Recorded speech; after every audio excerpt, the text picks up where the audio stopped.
One other quick clip I got to play for you. Alec Baldwin is still, I guess, defending himself. I don't know what you call this, but here he is ranting in his car. I don't know what this guy thinks he's doing, ranting in his car. What kind of weirdo does that? About the shooting. Listen. The best way, the only way we can honor the death of Helena Hutchins is to find out the truth. That's what I'm working toward, insisting on, demanding that the organizations involved in this investigation do everything in their power to find out what really happened. That's all that matters. The best way to honor the death of Helena Hutchins is to find out the truth. And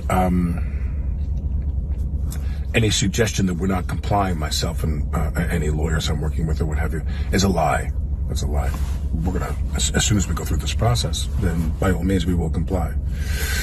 But but I have no worries about that. That's all going to work itself out, regardless of what they say in these right-wing rag sheets and people who are all about hate.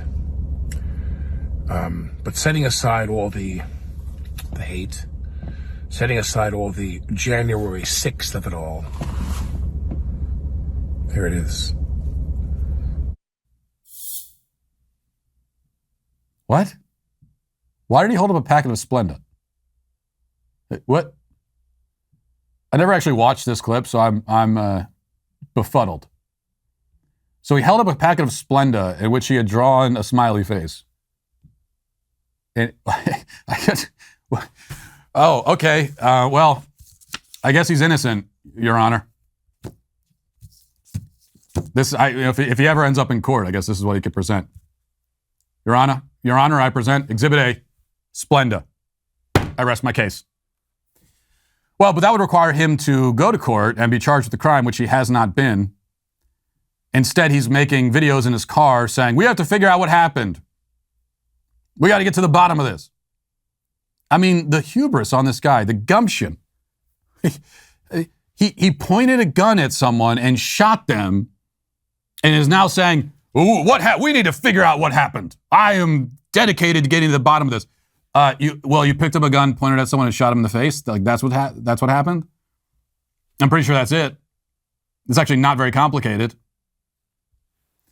But compare this. Here's the only point I really wanted to make about this. Alec Baldwin accidentally shot and killed someone, assuming that was accidental, which we can't even be sure of that, but let's just assume that it was. So he pointed a gun at someone and shot them, has not been charged with any crime at all. Kim Potter accidentally shot a dangerous, violent criminal in the course of trying to make an arrest, and she's going to prison. So, what is that? Is that male? Is this an example, finally, of male privilege? Well, no, it's not male privilege. This is leftist privilege.